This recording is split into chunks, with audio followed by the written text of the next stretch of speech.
படித்ததில் பிடித்தது. இந்த கதையில் நீங்கள்தான் முக்கிய கதாபாத்திரம். ஒரு நாள் ஒரு விமானியுடன் ஒற்றை பயணியாக விமானத்தில் பயணம் செய்து கொண்டிருக்கிறீர்கள். திடீரென்று விமானத்தின் இன்ஜின் பழுதடைந்து விடவே விமானம் ஆகாயத்தில் தடுமாறுகிறது. எந்த நேரத்திலும் விமானம் விபத்துக்குள்ளாகும் நிலைமை வருகிறது. அப்போது விமானி உங்களிடம் பாராஷூட் ஒன்றை கொடுத்து தப்பிவிடுமாறு உதவுகிறார். நீங்களும் பாராஷூட்டை எடுத்துக்கொண்டு வானிலிருந்து குதித்து விடுகின்றீர்கள். ஆனால் சோதனையாக அந்த பாராஷூட்டோ உங்களை ஒரு அடர்த்தியான காட்டிற்குள் எடுத்துச் சென்று இறக்கிவிடுகிறது.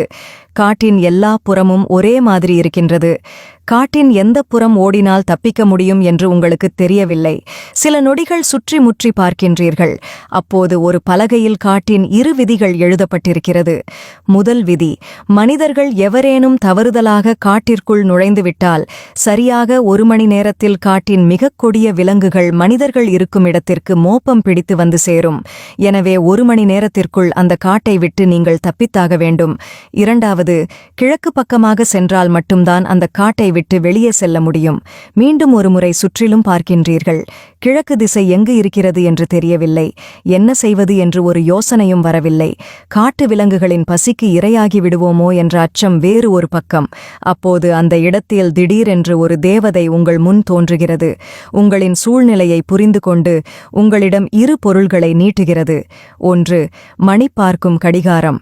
அதன் மூலம் உங்களுக்கு இன்னும் எவ்வளவு நேரம் தப்பிக்க இருக்கிறது என்பதை கணக்கிட்டுக் கொள்ளலாம்.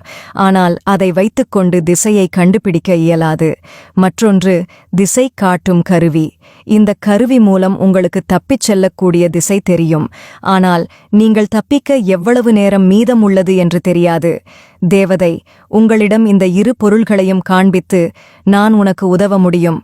ஆனால் இந்த 2 பொருள்களில் ஏதேனும் ஒன்றை மட்டும்தான் நீ எடுத்துக்கொள்ள முடியும். உனக்கு எது வேண்டும் என்று கேட்கிறது. இத்தகைய சூழ்நிலையில் நீங்கள் எந்த பொருளை தேர்வு செய்வீர்கள்? எது உங்களுக்கு மிக முக்கியமானதாக தோன்றும்? திசையா, நேரமா, வேகமா, வழியா? ஆம், உங்கள் யூகமும் பதிலும் சரிதான். திசை காட்டும் கருவிதான் உங்களுக்கு அதிக தேவையாக இருக்கும். இந்த கதைக்கு மட்டுமல்ல, நம் வாழ்க்கைக்கும் இதே நிலைதான்.